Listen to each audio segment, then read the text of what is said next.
Keep living the adventure. Axis of Awesome.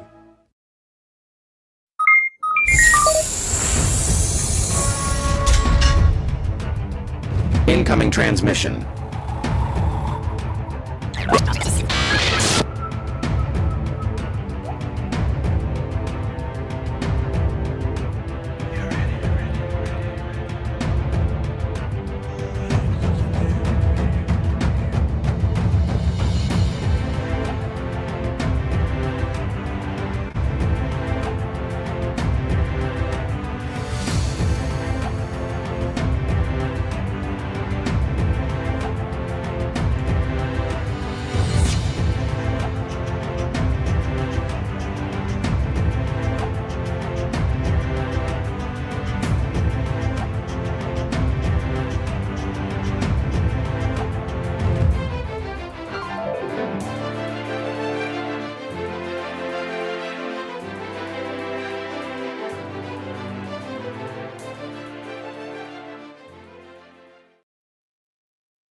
Hey! Still trying to get this figured out. What is up, adventurers? Welcome to another Who's in the Shop. We are back for the, I guess we're going to call this the fall edition of Who's in the Shop. And we're going to be doing these every couple weeks. So I've got guests lined up into September. We'll get to our guest here in a second. But before we do that, let's go over a couple housekeeping things. Like I said, we're going to be doing the live stream every 2 weeks. We're going to hopefully do a What's in the Shop live stream in between those, and then we'll have some other videos dropping as well. For those of you guys who've been reaching out to me, let's see. Let's pull up this picture. Search for or Curse of the Golden Skull. I've had a lot of people emailing me saying, "Hey, I missed out. What can I still get in on this? What do I do?" Absolutely. If you want to submit pictures, videos, there's no deadline. Just reach out to me, let me know what you're doing, and shoot me an email, and we'll get something worked out. We need everything hopefully by October to start doing the videos. So if you are interested in doing a Curse of the Golden Skull, like photo, video, whatever, go for it. I'll be happy to share your content if you don't have a way to share it. So there's that. You can also, if you want to, email me at jsear74@yahoo.com. Let me know if you want to jump in. I think it's going to be really cool and fun. So I look forward to hopefully posting a lot of people's content. That being said, so tonight I have a brand new guest and somebody I've been really excited to talk to for a while now. It's a guy, he's an OG YouTuber. I've followed him for a while, and I love his Instagram page. He has some fabulous content. He always does super dope toy reviews, and he's always got a lot of stuff going on. And I can't wait to welcome this guy to the shop. So here's Vern from Oakhurst Studios. What's up, brother? Hey, how's it going? Great, when man. you said super dope toy reviews, I'm like, I think that's somebody's channel. Maybe it is. I'm sure there's so many YouTube channels out there now that do toy reviews. It probably is. I'll probably get a copyright claim here before long, man. Yeah, well, thanks for having me on. I really appreciate it. Hey, I'm super excited to have you on. Like I said, I really loved your San Diego Comic-Con coverage. I was going to pick your brain about that, so we'll just kick off. But before we do that, can you tell everybody a little bit about yourself who might not be familiar with your channel? Sure. So, well, let me give you a little backstory on my channel. Go for it. Go for it, man. So I've had my channel for over 18 years. So it'll be 19 years come February. That's awesome. When I first started my YouTube channel, it was really because I put these like stop motion G.I. Joe videos up. It was me trying to teach my youngest daughter about stop motion. And we went out with like a digital camera. We took all the individual pictures. Back then it was like uploaded into iMovie. We had to time each picture to be like less than a second. We did a whole bunch of editing. By the third stop motion, she was basically like, I'll do a voice. I'm done. Right. Like, so that's why it kind of ended was there were just the three. And then the channel sort of lay dormant for a while. And then I think in the interims, Star Wars Black Series came out, and I started collecting those. And what I found most interesting about can I share something? You Image? might be able to. Yeah. Okay, Can you? let me I see don't know if I if you can can put find it it. up there. Let me see if I can do it. So one of the things that gonna have me share my screen. I think. Okay, so I think you have to like pop it up. Oh yeah, great. Yeah, here we Yeah. go. So one of the things that I noticed about the black series, this is my granddaughter's hand. I saw this today. Yeah, so she was about my age when I was collecting the vintage Kenner Star Wars figures. And what I didn't realize at the time, which I realized at the time of this picture, was that I started collecting those black series because one, they were really detailed, they had a lot of articulation. And then, you know, when you get them in the hand, there was like this, I guess, familiarity. They felt really good. And Mhm. so one of the things that I just fell in love with that 6-inch line was that it's the perfect transition from when you were 7 holding a 3 3/4 inch figure to being like my age, which I'm not going to say, you know, to holding that 6-inch figure. But to me, that was where I knew, oh, I'm a 6-inch action figure collector. Right. So over the last, I'm going to get rid of that, or you can take that down. Yep. I'll take it down for you. Yep. Okay. Yeah. In the so basically around I think 7 8 years ago is when I really got back into just wanting to show off this collection that I was building, and then it just kind of took off, right? Like I started doing more action figure reviews. I was also collecting the Marvel Legends because they were getting much better than like when the Toy Biz was doing them. And you know that GI Joe Classified series is just about 5 years old now. And so like when that Yep. was getting ready to launch, I was super excited, but not because I was a 3 3/4 inch GI Joe collector, is because my first GI Joes were the 12-inch figures. Right. And so um it's like those 3 3/4 inch GI Joes kind of skipped me a little bit. Like in the beginning, I was in the beginning, but I'm really like my heart lies with those 12-inch figures. But Mhm. having a 6-inch version is almost perfect, perfect size, perfect articulation. So that's where I am, right? Like with my channel, it's I do reviews. I try to throw in some stop motion every once in a while, and then what I've been doing in the last maybe a couple of years are these like what I call my Vern rants, and it's my way of like kind of getting something off my chest. Yeah, you do those and they're really great. If anybody hasn't checked those out, they're definitely worth checking out. Yeah, I think um I've probably followed you maybe for maybe a couple of years now on your Instagram. I think that's where I first might have discovered you, and then YouTube kind of simultaneously. But I knew you were into a lot of the 6-inch stuff because you would do a lot of really cool pictures. And Yeah. you're one of the few guys who I follow that collects 6-inch that actually does customs. Yes. Yeah. Oh, And I that's did not know I was like one of the only ones because I see uh, I don't time. see a lot of people do. I mean, I see some people doing some customs, but you do a lot of custom figures. So here's my Airwolf. Yes. And then luckily, you know, nowadays, like with like 3D printing and stuff like that, Uh-huh. a lot of stuff is like this just readily available for you to like do stuff. Now, this is exactly the same body. It's airborne, basically, G.I. Joe Classified. You would wonder how Dom here got a little extra weight on him. Well, that's epoxy sculpt. Mill putt. Yep. Yep. I And use so it all the time. when I did this, somebody said, "You did him dirty." Well, yeah. Oh man. Yeah, I've seen your Airwolf. You've done your Magnum PI figure. You did a whole 80s. I think you did the A team, right? Yeah, and then this is my first attempt at, you can see the eyes all wanky. I got to go Mhm. fix that. But this was my first attempt at ever flocking a Oh, Joe head, and it's on a 6-inch. did you make your own flocker like a Jedi? No, you know what I did? I bought one of those little shake Yep. ones Yep. that have the battery in it. Yep. Yeah, and I did Yep. not realize that a D cell battery can shock you. Oh, absolutely. Yeah, I touched that Absolutely. screen and man, I tell I this all was the time. googling So, an uh, electrical current from a D cell battery.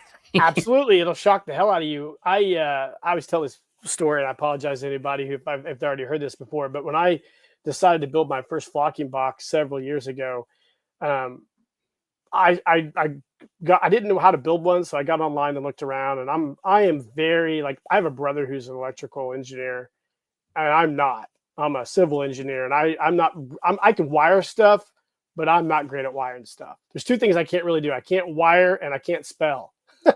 So when I was making my flocking box, I did not call him to ask him about something. And I didn't know that I needed a voltage reducer for my negative ion generator. Wow. So my wife and I are getting ready to go do something, and I'm down in my workshop screwing off, and I hooked up that thing and didn't have my voltage reducer. And the pop and explosion in my workshop, she thought I was dead. I plugged it in and just it blew it apart. She came downstairs and she's like, "Oh my God, are you all right?" I'm like, "Yeah." So I told my brother, and he's like, "You idiot." He's like, "What are you doing?" So that was my first attempt at a flocking box. So maybe it's better if you buy one, I think. Sometimes. I watched a couple of videos, and I was like, with just like yours, I've seen yours, and I'm like thinking to myself, like, that's gonna kill me. The first thing I thought was like, no, I'm done. I better get this real cheap one. It came with like, I think it was for doing like model railroad grass or something like that. But then I found the hair from somebody, and they make a shorter hair, so I got that one. But then I did. Let me see if I can grab them easily. See, this is the problem when you have figures on your shelf that you never know where they ended up. Yep. You're right. I did some painted versions. I did some painted versions of this old 1/6 or the vintage GI Joe head, and where I painted the hair. Okay. And I think it turned out way better than the flocking. But I did do this guy. Oh, nice. Yeah. And my intent was to paint the outfit blue and then put him with one of those wampas. So he could be the Yeti escape. Yeah. Yeah. That was the intent. Did you 3D print the head yourself?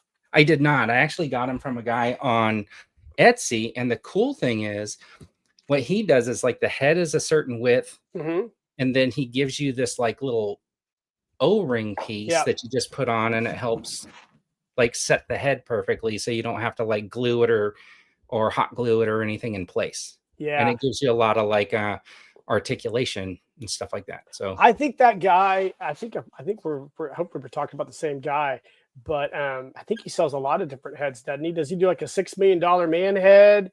Yeah, he does. Yeah, there we go. Yeah, that's nice. Yeah, so $6 million man. I got Rudy up here. Yeah, sorry.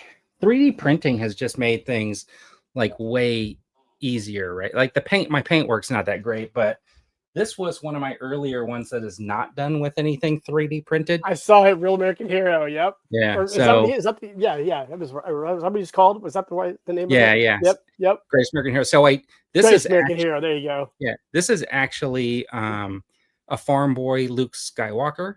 Oh wow! And the hair is epoxy sculpt, and then he's basically, I just put this on the chest, and then just painted it red. Wow! Right? So you, like I said, you do a lot of customizations, and like I see mostly in the realm that I watch stuff. Is mostly it's all toy reviews and guys who will pop heads off and put them on different bodies, but nothing like as extensive as what you're doing, which is super cool. Because I'll see all your customs. Even when I was prepping to do your intro, I was going back through your Instagram, and I'm like, I was just going down. I'm like, gosh, dang, man, he's got a lot of stuff on there, and it's so fascinating to see all the different things you've created. Your Fantastic Four stuff is really interesting with that popcorn bucket, because I didn't realize that was a thing with the popcorn buckets. And that's wild. Is that does Hasbro make that? No, it's I don't know who makes it, but it was at Regal Cinemas. It was a popcorn bucket. So basically, like, you open it and popcorn goes inside. And then, of course, what I had to do was I took one of those LOL surprise vehicles, and I just threw the seats, 2 seats. Oh, and you then did all that in there. And you can have like the thing can sit in there, but the lid won't close, right? Whoa.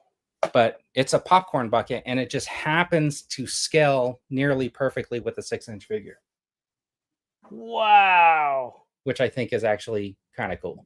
Yeah, that's nuts. I wonder if they like intended to do that. Yeah, when I saw that, so there's a guy like, we do a you were talking about, we do a live Yep. stream on Saturdays. Yep. And one of the guys that kind of comes on every once in a while, he has a channel and he's been like reviewing popcorn buckets pretty regularly. Since they started doing these fancy ones, right? Like, and I think he's having a lot of fun with it, like trying to track them down and stuff like that. So then we're all kind of paying attention to popcorn buckets now. And when I saw the car, I wasn't sure. So it wasn't until I went to the theater and saw, oh yeah, that is gonna work. You know what I mean? Because I had seen they had done previously a Fast and the Furious bucket. They had done a DeLorean for the anniversary of Back to the Future. And I think a while ago they had another car that they did, but those were a little bit small. This one seems like it's the perfect size. So I don't know if it was intentional or if it just came out that way. Boy, I'll tell you what, if it wasn't intentional, that is a wild coincidence, isn't it? Yes, it is. I mean, it just by circumstance, it like turned out that way. And I think it looks really cool. Yeah, it does. I mean, honestly, when you see the pictures that you put on there online, it looks like it's actually something that they made for the Fantastic Four action figure line. I mean, it's yeah, and I'm surprised. See, the thing is though, if like Hasbro were to make that, right, it would be $225. Right. And what's a popcorn bucket? 50 is about 50 for one of those? 50, and then you get, I went early in the morning a week before the movie came out and they first started selling them. So I just got my popcorn in a bag and took it home. And I bet they're all sold out. Yeah, I don't know. I feel like that bucket is probably not sold out because I think they had a lot of them. But they had a Galactus head popcorn bucket. And that one I think is probably sold out. It lights up and everything. And then they did a Herbie, which for AMC, which is like a full vessel, had popcorn. There was like a drink holder in it. It lights up. It shines the Fantastic Four logo on the wall. It's just crazy. Like they're just getting fancier and fancier. Yeah. Holy shit. They're going to have like a full suit for somebody to buy. Like if they ever do like a Warhammer movie, you'll be able to outlook like a full Warhammer armor. You can buy at AMC theaters that hold your drinks and your popcorn and all your candy. Yeah, that is wild. Have you been to the theater recently to see any Fantastic? I saw Superman. Okay, Superman, so Superman had a couple of popcorn buckets that were available. Saw them. One of them was it was like a newspaper stand. Okay. So I saw the other one they had. There was like so one of the buckets, it looks like where you would get your old newspaper from. If anybody who here is under like 30, they probably don't know that there used to be boxes on the streets where you would put a quarter and get a newspaper. And pull your newspaper out. Yep. So it looks like that, and it says Daily Planet, and it had like a little plastic door you can open. That's how you would get your popcorn. I went specifically to get one of those after I saw somebody's video where they were keeping their K-cups in it. For coffee. That's great. So it's like sitting right down there next to my Keurig, and I'm like, oh yeah, I can just get my coffee out of here. So you got one? I did, just for that. I didn't even realize the popcorn bucket was really a thing because I didn't go to the movies very often, but now since my son is old enough now that he likes to go to the movies every once in a while, or at least half a movie, we went and saw the Sonic the Hedgehog movies. Yeah. And that's when I first discovered a popcorn bucket type thing. Because I don't know if they had a popcorn bucket or something there that was just sold out instantly, and they had the sample sitting on the counter, and he wanted one. And I'm like, I was asking the guy, like, where's this at? He goes, we're all sold out of those. And I'm like, what? I'm like, is this even a thing? He goes, yeah, every time a new movie comes out, like some popular movie, we have something like a collectible for sale. I'm like, what, are you kidding me? I mean, it's bad enough I'm spending $30 on popcorn and soda and all this other stuff, and now I'm going to drop another 40 or 50 on a collectible. Yep. And then go buy the damn action figures. Now you're stuck. I'm like, man, you guys have a brilliant marketing scheme to get people back into the movie theaters. That's awesome. Gotta make money somehow. Same time Toys is saying that he got his Fantastic Four popcorn bucket after he saw my picture. So that's kind of cool. Yeah. And a lot of guys have like been popping up some fantastic looking photos of the popcorn bucket with their figures. I I just think people that are taking like action figure photos, I just dig them because I'm like just scrolling through them. And it's kind of interesting to me because you saw that movie Marwen about the guy who gets beat up, he loses his Oh yeah, memory. yeah, That's a absolutely. true story. Yep. And I saw on PBS a special about that guy. And Like his biography, right? and how they Yep. were showing his pictures in a museum. And that's what really that biography thing that I saw on PBS was really when I said, you know what, I'm going to take my figures outside and take pictures of them and try to set them up, like, find an environment that looks kind of like real worldish for them. And that was kind of like that inspiration for me to say, oh, I don't have to leave them on the shelf. I can take them out back, and Yeah. stuff like that. And that was a turning point, I think. Yeah, because I think I always say get your figures out and play with them. Like Yeah. you're spending all this money. You don't want to have glorified mannequins. They're nice and beautiful, right? To sit on the Right. shelf, but they collect dust. But if you can get them out and you can wash them off. I mean, you can get them in the dirt, but you can take some really nice pictures with the way these figures are made today, right? Yes. Perfect. I remember when I was in, I want to say third grade, I went to Catholic school here in my little town in Illinois, and we had on one side of our classroom, I was one of the last kids in our school who was taught by nuns, but they had a whole shelf full of books, and they had a book on photography from the 1960s, like the late 60s. So I would look through this book, and there was a whole section on a kid taking photographs using the GI Joe space capsule and astronaut setup, the Mercury space capsule. Oh, that's cool. And I remember looking at that as a kid and thinking, man, I want to take photos of my GI Joes, but this is like 1980, 82, 83, and you're like, you don't have any really way to do it other than like a Polaroid, whatever. There wasn't Right. like a cell phone now, right? Right. But I remember seeing that book, and I've looked for that book. I didn't know what it was called or anything. Just I've looked for that specific. It's almost like a textbook that had those pictures, because if I had those pictures, I would love to recreate what that boy did in that book. And that was my first exposure to kind of like just wanting to photograph stuff, Oh, that's really neat. That's a really great story because, it's like rarely do people talk about the one thing that like triggered you or turned you, you know what I mean? Like, like that. I mean, I grew up in like a photo family. Like my dad wanted to be a photographer probably at one time before he started having kids. He took like these correspondence courses. When my oldest brother got old enough, he was handed like a 8mm projector. Cool. My oldest brother works in TV animation now, but at that time, he was making me and my siblings go out back and fight each other.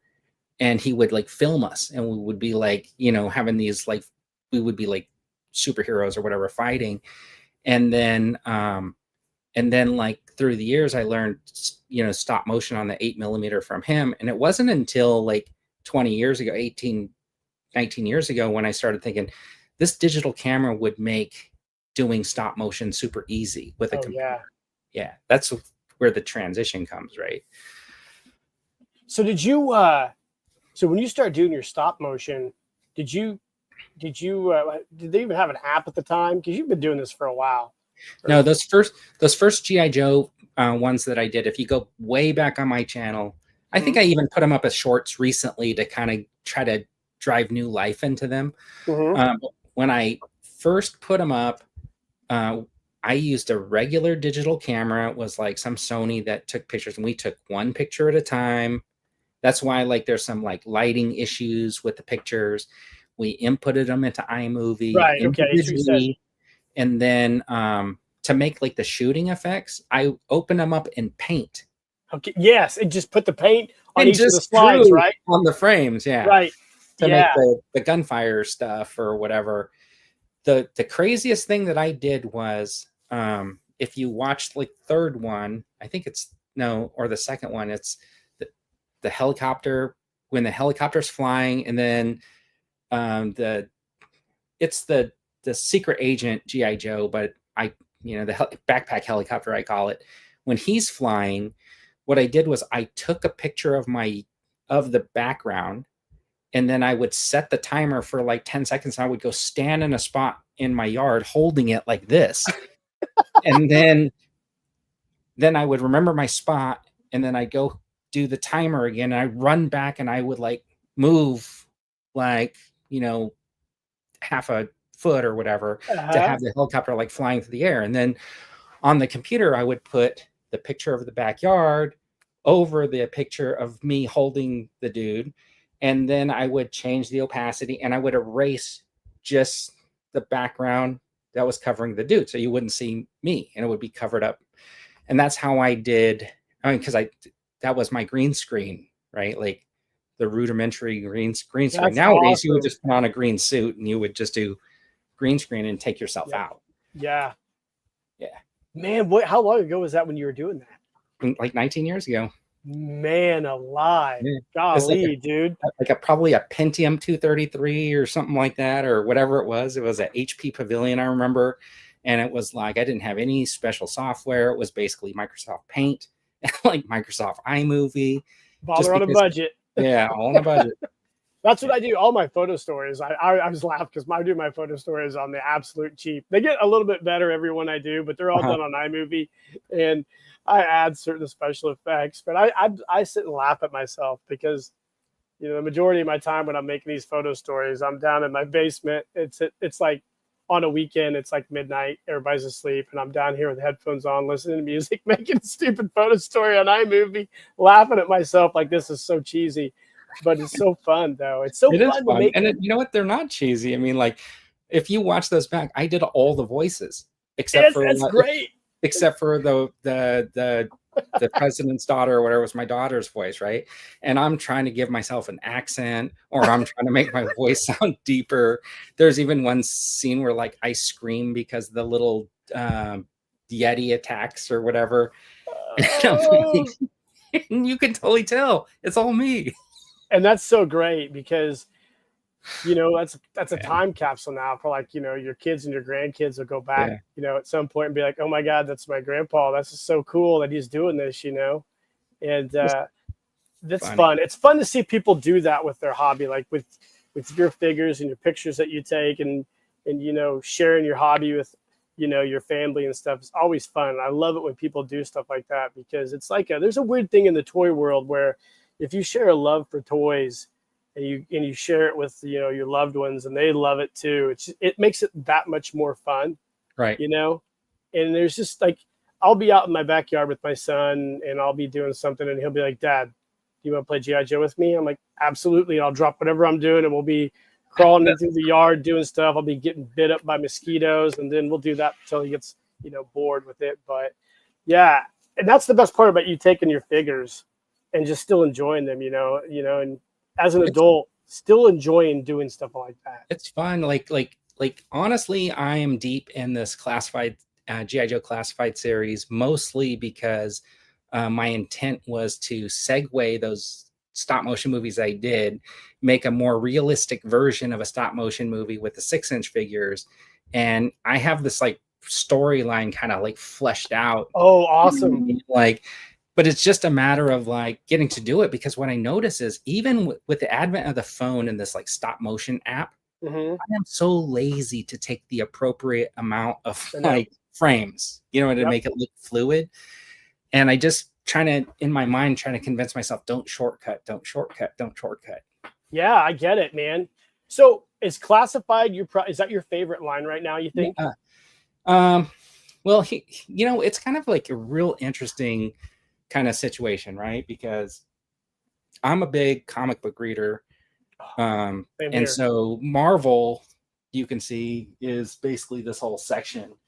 And the Hulk is kind of probably one of my favorite figures. It's like I have a shelf like just dedicated to Hulk. You have a lot of Hulks, yep. Yeah. And but the X-Men, the Fantastic Four, the Avengers, and it's like split because of the MCU now has their version, then you got the comic version. So I might almost see like say Marvel is probably my favorite right now, but I think my real love kind of goes back to Star Wars regularly, just because I was so affected by Star Wars as a kid.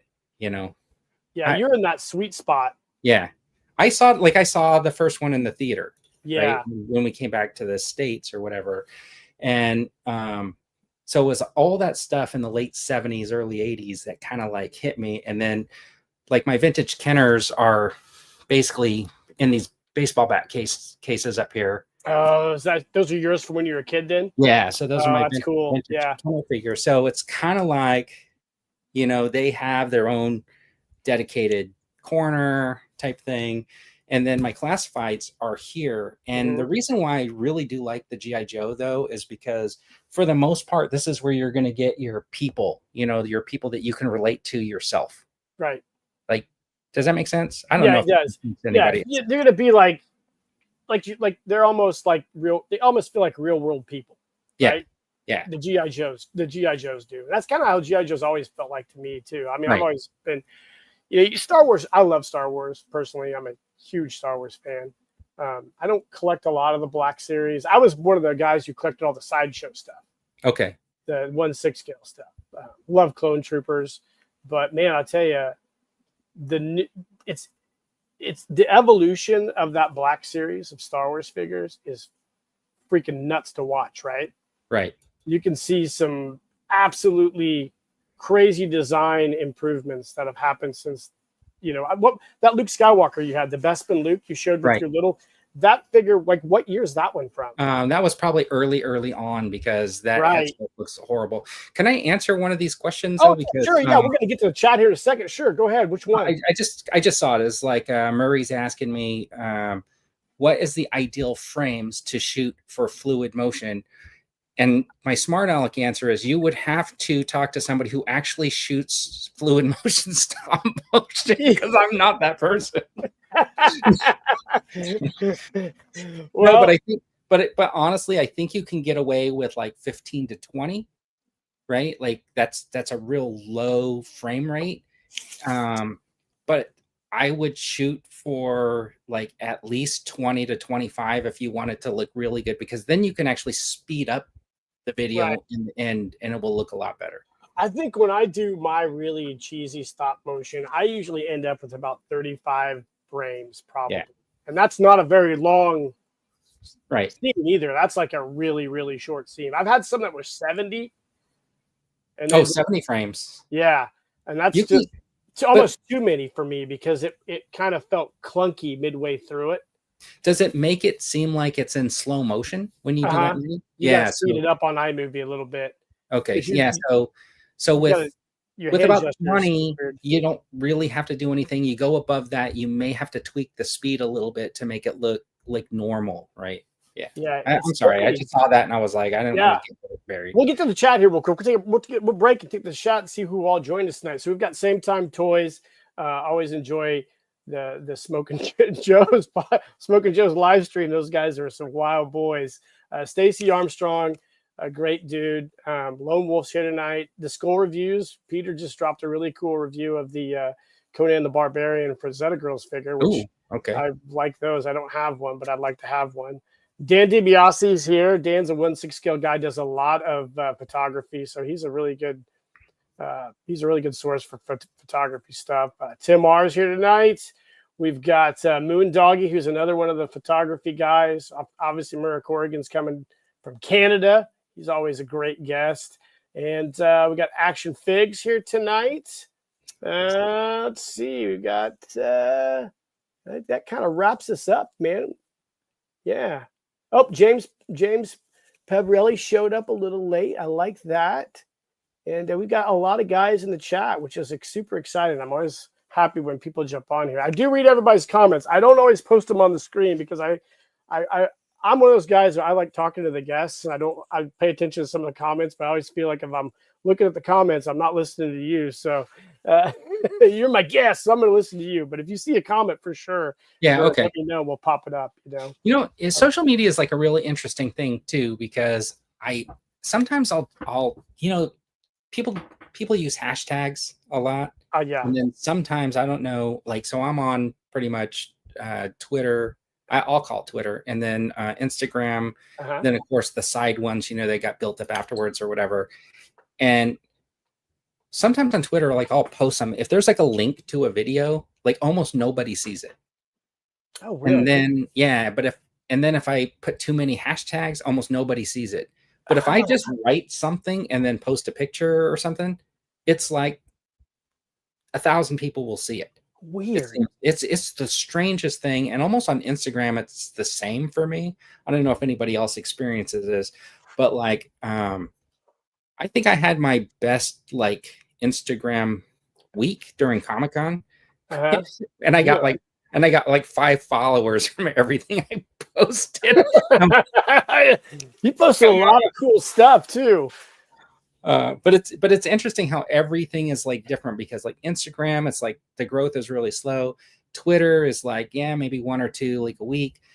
Like TikTok, because I'm on TikTok too, I put a bunch of shorts up, and I got like 300, 400 followers during Comic-Con week, because a couple of those videos took off, right? Wow. And then like YouTube has kind of slowed down a lot for that, but like there was a Battlestar Galactica video that did pretty good. Yeah. Did you see those pictures of the Battlestar Galactica? Absolutely, I did. I was going to ask you about several of those pictures because, well, first of all, yeah, let's get to San Diego Comic-Con, because is that your first one, or do you go every year? Since you're out in California, do you go every year? Yeah, so lucky for me, I live in San Diego County, so I'm here. So I've been going regularly since the mid 2000s, and then sporadically before that. But like since about 2006, I think I've gone like every single year except for the year they didn't have one. 2 years ago, I did not get tickets, but I still went downtown every day, and I just did all of the outside experiences, because you don't need a pass to do any of the outside stuff. So I just spent 4 days doing all of the outside activities, but I will go down there no matter what during the week of Comic-Con, just because I mean it's just amazing who you would run into, and then the experiences that you can do, and the people you'll meet or whatever. And then in this toy community, there's always a bunch of people that are there that you have a chance to like just bump into, that you might only know from like YouTube or Instagram or Twitter or something like that. So yeah, I go every year. That's cool. That's a cool thing. That's a nice advantage to have, is to just basically have it in your backyard every year. I'd love to go sometime. I've been to San Diego before. It's cool. That's a great city. But I'd love to take my family out there sometime and go to that just to experience it once. I think everybody should try to go to Comic-Con at least once, because I guess I'm kind of biased. I've only been to like that and maybe some smaller conventions, but I remember when Comic-Con wasn't that big. Yeah, I was going to ask you about that, because it just didn't start. It started getting big probably the mid 2000s, right? It was okay. So you could still walk up and buy tickets, I think, in 2006 and 2007. You could walk up to the door and buy tickets at like the little ticket window. And then it was, I think it was 2007. They showed a clip of the Iron Man movie that came out in 2008. And then that's when like the big studios were bringing all their fanfare with them. And it was at that point that they just sold out like every year. Yeah. And so now they online sell. Yeah. You got to get your tickets like 6 months in advance, or you're not like going. Yeah. Wow. I bet the hotels just instantly sell out too. They do what they do is, so for the ticket sales, it's kind of like I want to say like a lottery, but you get into a waiting room and it's random, and they randomly put you in as long as there's tickets available for Comic-Con. And then later, the hotels have their own sort of thing also, where there's rooms reserved for Comic-Con, bulk rooms. And that's kind of like randomized too, to be able to get like a hotel at a decent rate and stuff like that. And there's one for parking and all that kind of stuff. Oh my God. Yeah. And how many people do you think are there usually daily? I think each day it's about 150,000 people. Holy shit. Wow. That can go in. Wow. Yeah. I think they sell about 150,000 tickets for each of the days. Does it feel like 100 and some You know, thousand people?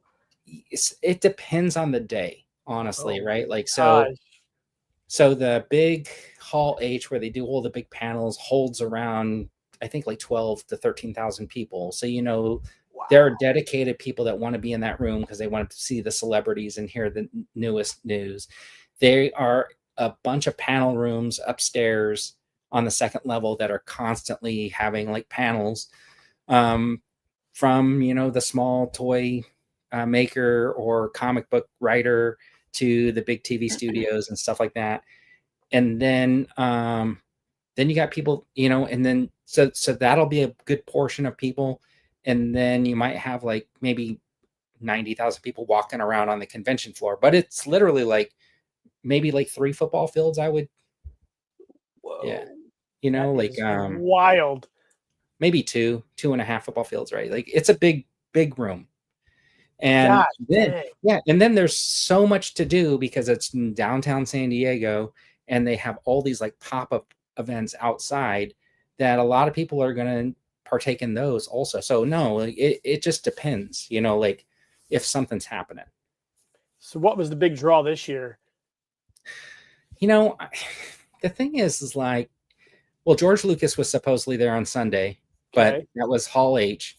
And that's one of the notorious ones to get into where you're like waiting overnight or something like that to try to get in. And I typically gave up on Hall H like years ago. A lot of the big studios didn't really come down this year for movie stuff. Like there was a little Superman stuff, but no big celebrities from movies. There were a lot of TV celebrities there. I don't, it just depends on what your curiosity is, right? Like for an action figure collector, of course, I want to see what Mezco's doing, what Mattel's doing, what Mm-hmm. Hasbro's doing, I wanted to meet the Fresh Monkey Fiction guys and stuff like that. Mm-hmm. And see some of that, those types of things. And then for me, I also want to walk through the vendor areas so I can see some of these like vintage toys and wonder why does that guy want $8,000 for like a carded Mego action figure? You know what I mean? Like I don't some ridiculous amount of money or something like that. Yeah, And then of course comics are there, but you can meet like artists because they have an artist alley where you can go find somebody who's doing the books that you're reading. And then the big comic book companies are there, Dark Horse is there and stuff like that. So it just depends on what your interest is because there's literally, I feel like there's something for everybody who's kind of in a pop culture, yep. Dare I say, like nerdiness. You know what I mean? Like, yeah. Well, so yeah. I know that they did the HasLab for the Star Wars TVC Black Series. So if you're a big Star Wars, I was excited to see what the HasLab was going to be. Yeah. Was not very excited that it turned out to be a TVC because I don't collect the 3 3/4 inch scale, but still it looked cool fantastic. looking. It looked awesome. And then Mezco had a exclusive figure. I could not get my hands on that for the life of me. Which one was that? I can't remember what he was now because I'm trying to forget. Yeah. Don't you hate that? Which you want something and you're like, but shit. they did have their Rumbler on display. That new car that just came out. So that was. Did you pre-order that? I did not. You did not. Too many vehicles. You do. Already. You have a lot of the 1/6 scale vehicles. Too many. I have too many now. And then of course I want to see like some of the other stuff. Like I want to go do some of the other booths. Like Paramount had a booth. Netflix has their booth. I want to go through those because I want to get the free swag too. Mm-hmm.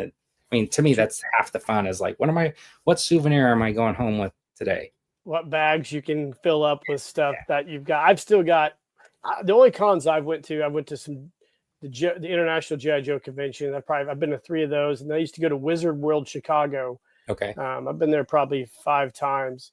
And that was probably back in 2004, 5, 6, when it was getting kind of big, kind of around the time San Diego was starting to blow up. The Wizard World Chicago was starting to blow up, but then it kind of just tapered off. But I still got a lot of swag from those that are interesting.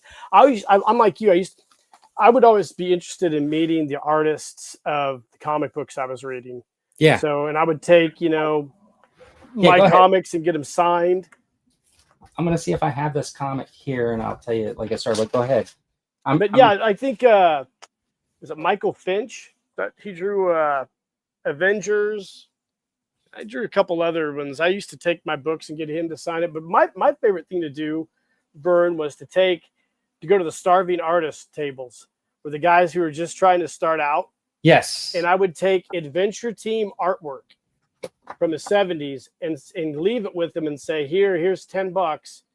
Can you draw something inspired by this? And then I'd come back in an hour and they'd have something for me. So I have like a stack of drawings.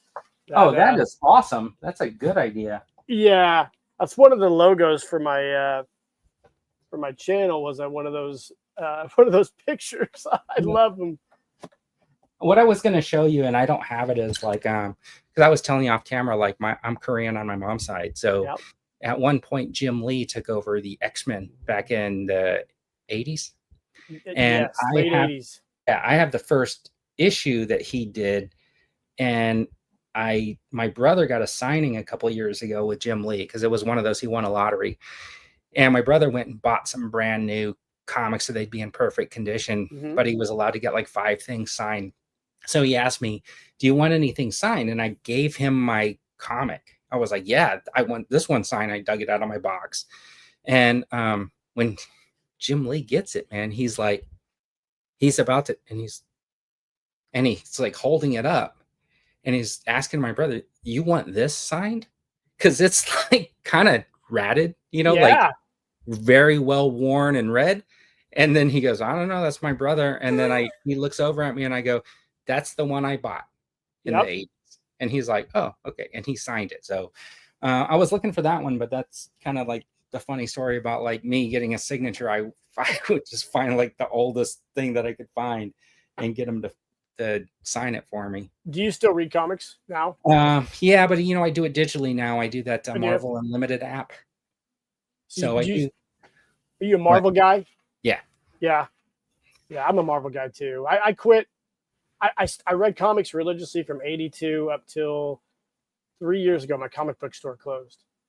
Finally, after like 30 years, they closed down. I mean, the Diamond, all that stuff, all the mess with Diamond and everything, just kind of they stopped just getting comics. So I quit collecting for a few years, but now I'm back into like Titan. I really enjoy the Savage Sword of Conan comics from Titan. I really, really love those.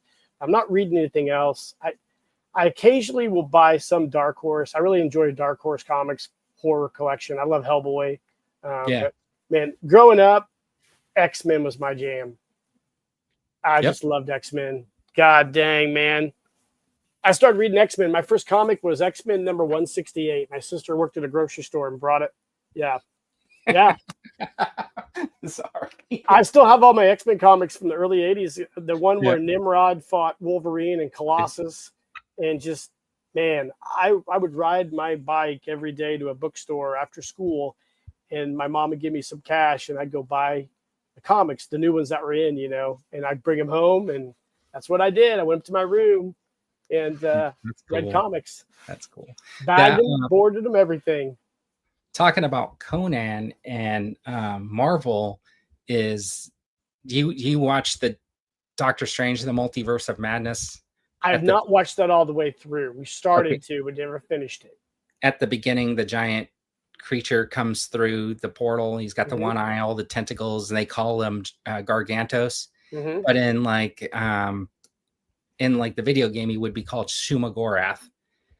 That is actually owned by the guys who did Conan and Kull the Conqueror. And that's why in that movie and the toy is not called Shumagorath, it's called Gargantos. Gargantos is actually a giant octopus that appeared in like a Submariner comic. Wow. Yeah. So they just repurposed that name, huh? Yeah, so just because they didn't want to pay a license. Strike. Yeah, they didn't want to pay a license. Nuts. That is wild. So I got this at Comic-Con. It's a VHS tape. This is a long time ago, way back in, I think, the late 90s or whatever. Is that the one? Yeah. It's the Roger Corman Fantastic Four. Yep. I remember that. Yeah, that would be the place, the way to get that, right? Would be Um, Did you watch it? yeah. How was it? Awful. How's it compared to that Captain America one from the 90s? I wasn't that a bad one in movie, the actually. 90s was way better than those ones they did up for TV. Yeah. First of all, but yeah, it wasn't good. I mean, there's the Human Torch looked like he was a cartoon, and I mean, it was easy to do the Invisible Woman. They just, film nobody there. The Thing actually looks like a big sponge. And then they did this thing where it was like with Mr. Fantastic, he would go like that, and then the camera would just follow his arm. Like, this part, I don't know how to do it on here, but this much of his arm, and they would just pan the camera. Yeah, it's bad. You can watch it on YouTube now, I think. How long is it? Like 90 minutes or something like that. It's not horrible, but was not good. The 90s was a wild time for movies. And that's all a licensing thing, right? Like he bought the license for the Fantastic Four and had to make a movie to keep the license. That's why that movie got made and so fast and so cheap. Man, and they were throwing, if I remember right, Marvel was just selling off those licenses like hotcakes back in the 90s, right? Yeah, they were trying to stay afloat. Shoot, yeah. The big comic book boom and then the bust of the 90s was also fascinating. I remember, I don't know how many comics I have that have like the holographic special cover and, and that I don't think they're worth hardly anything now, just sitting there in my, I got a ton of Valiant comics that probably I might have to burn in the apocalypse to stay warm, but I've actually never been to one of these. You were talking about a G.I. Joe convention. Oh, wow. And I know that a lot of them have like these convention exclusive style figures. Sure. And I always see them on the aftermarket thinking, man, one day I got to go to a convention and see if I could pick one of these up. Right. Yep. Like, especially these 12-inch ones that are like paying homage to these like Adventure Team or something like that. Cause I like that in Adventure Team. For sure. Yeah. Adventure Team is probably like my favorite version of G.I. Joe. I grew up with the 82 version, the Real American Hero. I love the very first two series a lot. But Adventure Team is kind of like my deal because my brother, I have three older brothers, but I had one who was always into the Adventure Team, never would let me play with them. So that's probably why I love them so much, because I always wanted to play with them and never got to. I would love, and I think me and Ed from Action Figures are going to do a live stream in September about classified Adventure Team, like what sets we'd love to see classified scale for the Adventure Team. I saw your post and I was kind of like, oh, which one do I want? Oh, I don't know. Yeah, absolutely. And that's a good question to ask you, because that's kind of like what you grew up with, and is there any iconic set from when you were a little kid that you really love playing with? Everybody loves Mummy's Tomb. Yeah, the Mummy's Tomb one, of course, right? That's classic. But I have my helicopter, my yellow helicopter. I don't know, that was sold separately, so that wasn't part of a set. But there was I don't know if that was like later 90s or whatever, this like Yeti guy, right? Like I really dig that Hunt for Yeti. There were a whole bunch of those ones. Those were like, I think like 90s though. Yep. Right. Yep. Yeah, those redos. No, those are really good sets. I mean, I like them. I have all those Adventures of G.I. Joe sets from the classic collection era, but I would love to see the Legacy collection, which is a really nicely done collection. Did you get the Firefighter? I haven't yet. I was really disappointed about this like police officer thing that like. Oh yeah, that was wild. That was a wild deal. We've talked about that quite a bit. I did about that whole thing. I did a video and said, I watched it. Like, it was the pants, right? Like they got the pants wrong. And here, I'll show you what I'm talking about. So, I think a lot of people were kind of. But of course, everybody wants it. So this is Hasbro did a selfie series thing for a while. So that's my selfie series. I put it on this. You did that? You got a figure made of yourself? Yeah. So that's my selfie series figure. So has one of those. But it was on a Mandalorian body. And the reason why I chose the Mandalorian is because he had the biggest peg of all the figures. So I figured it'd be the most interchangeable. This is an Action Force body. It was Dusty, I think, was their first like licensed figure with like an actual dude. But Yep. you see the pants are more like 5'11s and there's no like knee pads or anything like that. Very very like simple. I Yeah, like this is what I would have hoped Hasbro would have done for that like police officer's hmm legs, right? Like made it like this instead of giving him basically like military knee SWAT. pads. That I mean, because they got him in regular outfit, right? Like he's doing traffic. He's not going to be doing traffic and wearing knee pads. That's not going to happen. Yeah. But the reason why it's on here is because I really think that as much as I give Valaverse a hard time, the buck on this is pretty decent. The vest, I think, is pretty standard. And I just like this belt and the way the holster is exactly what you would see if you like. This is how I would expect the police officer figure to look, except for maybe the shirt would be a little bit different, right? It would have the button down or whatever, but it would be this, right? And Yep. and yeah. Anyways, Yeah, that was a wild thing when that came down. I laughed. I think I was laying in bed watching. I watched several videos on it and just laughed. I'm like, oh, Hasbro, but I wasn't surprised. I was like, you guys. I would love to see them expand that legacy collection. I would too. I would love to see him do. I think I've commented on one of your videos. I'd love to see him just do a vintage head sculpt. I know they could do it. They can make it exactly easily. They didn't even have to do the flocked hair. I was hoping I could find that one that I painted because that one, and just put that head sculpt in with as an extra, right? Yeah, like I am so bad because my stuff is just lying around all over the place. That's okay. This is what my live streams are usually like. Just stuff everywhere.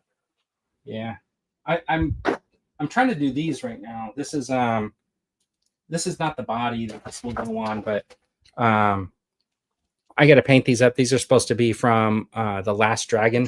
Oh my gosh, is that shoot? Don't tell me, Shown Up. Yep, yeah, Shown Up. Yeah, I went to the movie theater and saw that.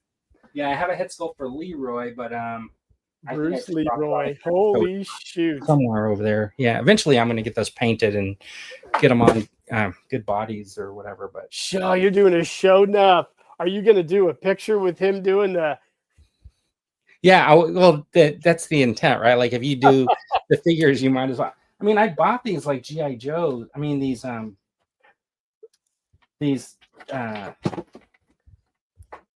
two Ghostbusters specifically to do stripes. Oh, cool! I had them on Grunt, like without the vest and everything. And I was trying to do a stop motion of them. I don't know if I actually put it out there or if I just didn't because it looked so crappy. But I tried to do them with doing the graduation thing, with the gun and salutes and stuff. But that didn't turn out very well. So I don't know if I actually put it up or if I didn't, or if I chickened out and said, nah. So isn't it crazy how you get a figure?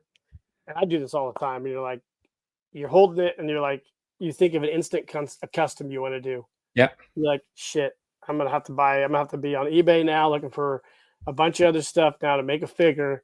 And I go through that probably once a week. This Shown Up, it's funny you're saying that. Like the Shown Up figure, I started thinking about with that Grief Karga in the ceremonial dress. Oh yeah, he's got that cloak and it's got the shoulder things that come off.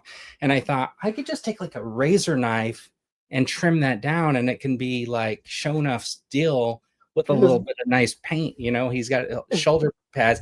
And then I realized that Gridiron actually makes a shoulder pad. I think. Do they? Gridiron Toys does. Yeah, Gridiron Studios, I think, has shoulder pads and stuff you can get. So then I started thinking, well, maybe I could just get shoulder pads and then they would look more right. But we'll see. I can't wait to see what that looks like. Have you been posting the animal kung fu figures? Yeah. What line's that? So Icon Heroes has this line, and it's called the Zujitsu. There's Zujitsu. Let me find another one here. You know what? I'm doing some head swaps with them, so I put them on I, like I put some on like military bodies. But yeah. basically, they are a jujitsu animal. The guy's got a comic book that for them. So the Uh-huh. storyline is that these animals are in some sort of like captivity where they're being forced to fight. And then there's something happens and there's like an uprising, and it's basically then them against their like captors, or however that story goes. But the guys that are doing it, the guys like super nice. It's not a huge company, but they've been at Comic-Con for years. They used to do those Karate Kid figures. Like if you ever remember, there was Oh, like the All Valley Championship figures. Then they had like Miyagi. Then they had like the Cobra Kai. But like when they were younger, they originally did those figures. wow. Okay. So then he just segued that because the license became more expensive once Cobra Kai came out. So he Mm-hmm. segued it, and he decided he was going to go after what he wanted to do. So this coming year, supposedly, is he's going to be moving into the bigger creatures like the shark and the elephant and the giraffe and stuff like that, like multi Wow. figures. Does And he have any yeah, reptiles? Does he have any like snakes or I cobra? haven't looked through the comic. I haven't really looked.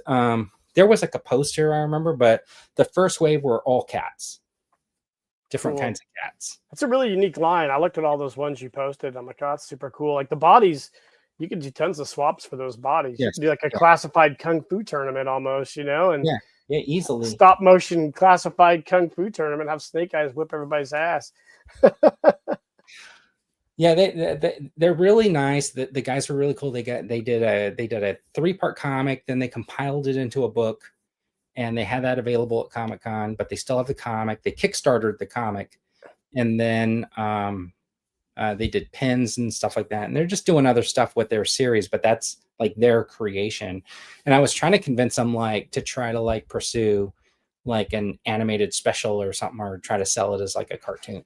That'd be a Because cool that, Netflix cartoon. yeah, that I would be mean, it. I mean, that's everybody.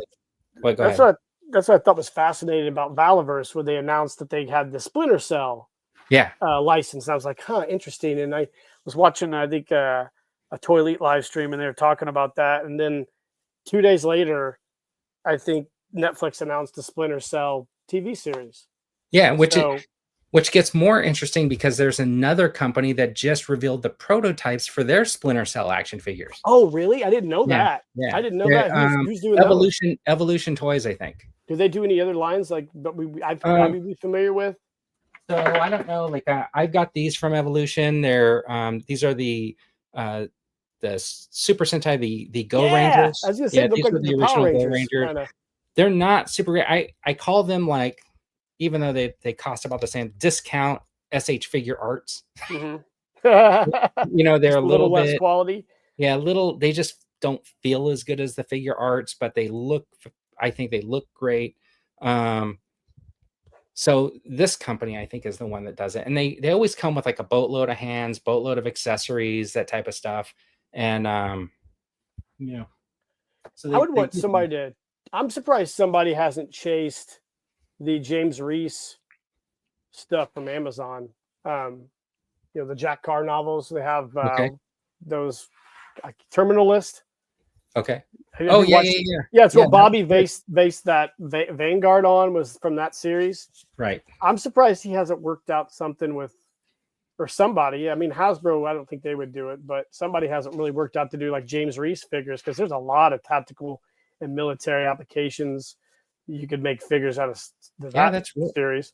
It's true. Really interesting. I see Stacy's asking about like if that's a Power Ranger. So in Japan, in the early 70s or the 70s, they created the Go Ranger, which was a Mm-hmm. team of 5. Was eventually there's a whole bunch of iterations. They called them Super Sentai, but they eventually get exported or imported to the US as the Power Rangers. And the first, I think, season of the Power Rangers, a lot of the fight scenes, I think, were cut from the Super Sentai from Japan. I think so. Yeah. I think so.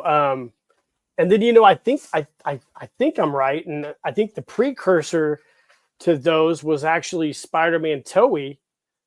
when they did that awesome Spider-Man series with the giant robot, Yeah. the Marveler, and they were doing that first, and then those series kind of came after that, I think, or maybe around the same time. But I watched a documentary on Disney Plus about Japanese Spider-Man. I don't know if you've ever watched that one. Yeah, the Japanese Spider-Man. Yeah. I love Japanese Spider-Man. In fact, I would kill to have one of those Leopard on Shogun Warriors.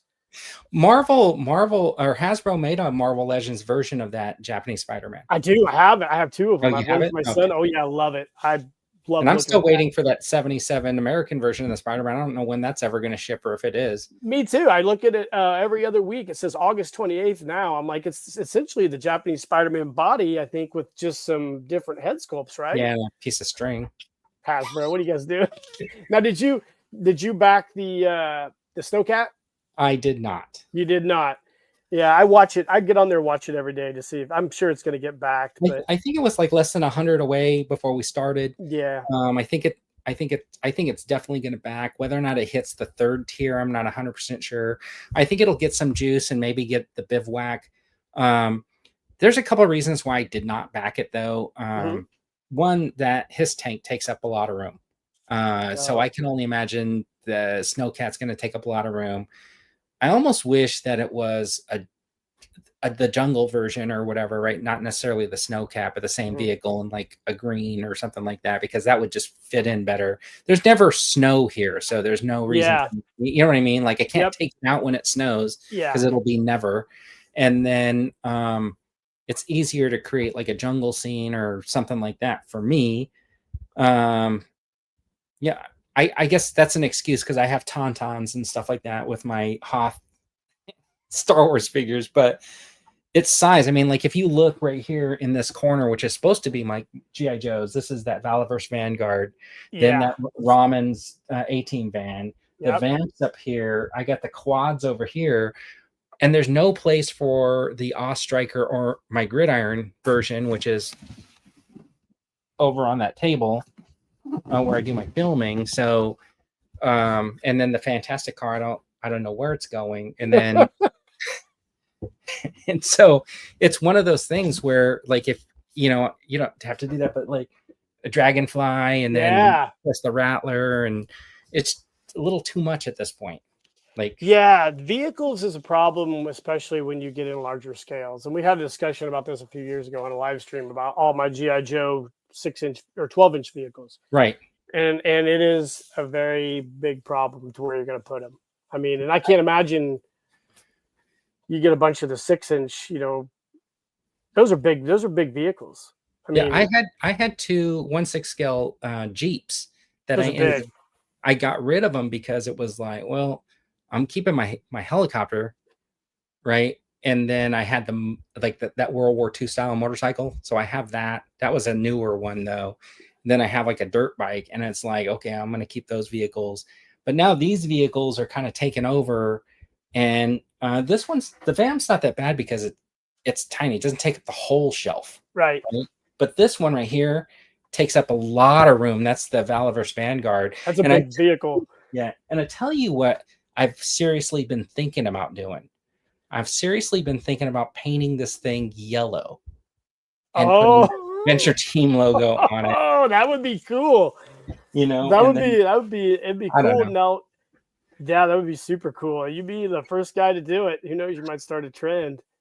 I've just been thinking about it, and I was like, you know, that could look really cool, especially like if I stick all those Joes where I did the vintage like heads with it. Yep. Hell, that Vamp would look cool yellow. Oh yeah. The problem is they don't sell that one anymore. It's so weird because you could get the Stinger. Runs. Yeah, you could get the Stinger, but you can't get the Vamp. It's same vehicle. Wild. Yeah, like I said, I think Classified it's a beautiful figure line. I think Marvel Legends. I love Marvel Legends. I mean, I buy my son, you know, a lot of Marvel Legends stuff, just the figures because he loves Iron Man. But Hasbro is really, they've hit their stride on just making beautiful action figures. It's pretty crazy to see it. And then there's so many other lines like Monster Force. Yeah, those are great, man. They're gonna have a 6-inch Eagle Force line. It's just there's almost so much stuff available now that it's just like you're almost overwhelmed. it is overwhelming. And like, to be completely honest, it's like nowadays, like you might not see like a review coming out for every new figure on my channel because I just can't do it anymore. You know Yeah, what I I mean? don't doubt I it. have to be sort of picky in a way. Yep. Like, how is this going to fit on my shelf? How is this going to do that? So that's kind of what was I was just going to pull something up. Anyways, but yeah, so you sort of have to be a little bit picky. Like I'm at this point where like I got that fantastic car, looks cool, but how am I going to stick that behind some legends? I know. Well, you're gonna have to buy a warehouse, I guess. Oh man. Well, hey man, as we wrap this up, Okay. um, this has been awesome. We'll have to do this again. We'll have to come on and talk comic books sometime. But is there anything you're excited that's coming out right now that you're really excited to get? Yeah, there's a lot of stuff that's like I really am looking forward to getting that Gargantos. I was super excited to get that. I'll just as we leave, I'll tell you why For this sure. this Maximum Series Hulk. Oh no, that's not it. I love that figure, by the way.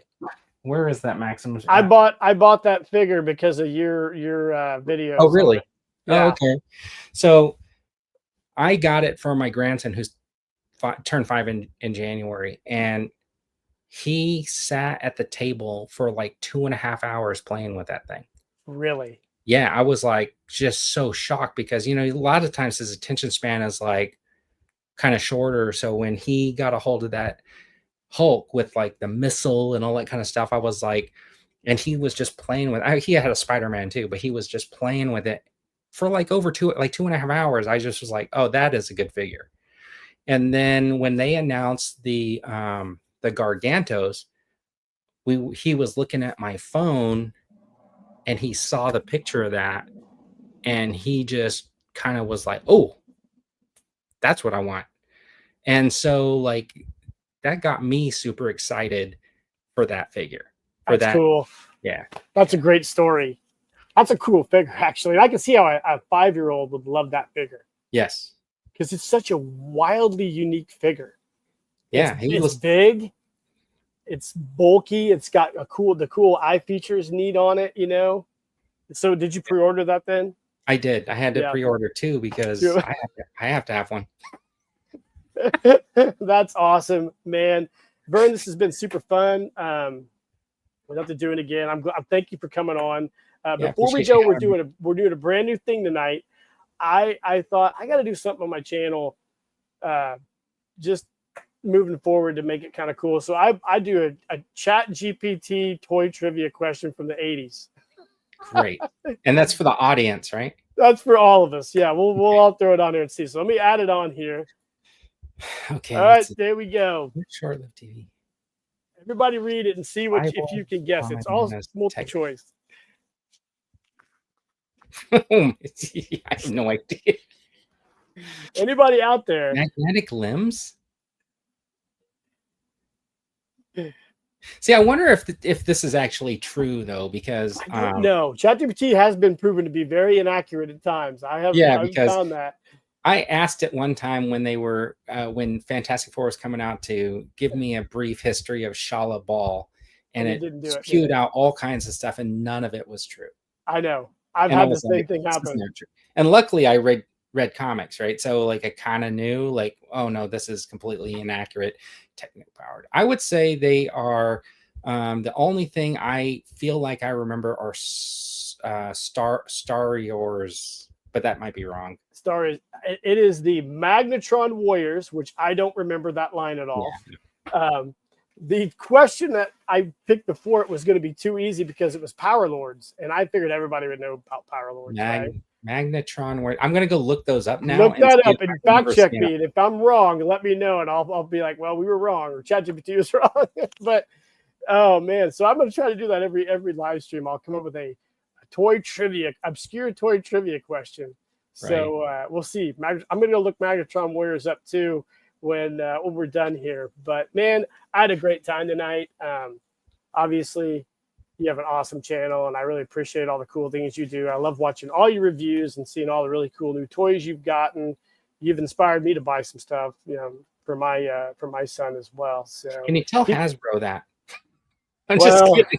I've actually written Hasbro letters before and got Oh, letters man. back. So yeah, but man, keep doing what you're doing. You're doing the great work, man. I really appreciate it, and nothing but love for your channel, man. All right. Thanks for having me. I really appreciate it. And thanks to everybody in the chat who showed up, stuff like that. I wish we would have went through and like actually read every single question that was asked, but I know. you know how that can be cumbersome in times, but hopefully Yeah.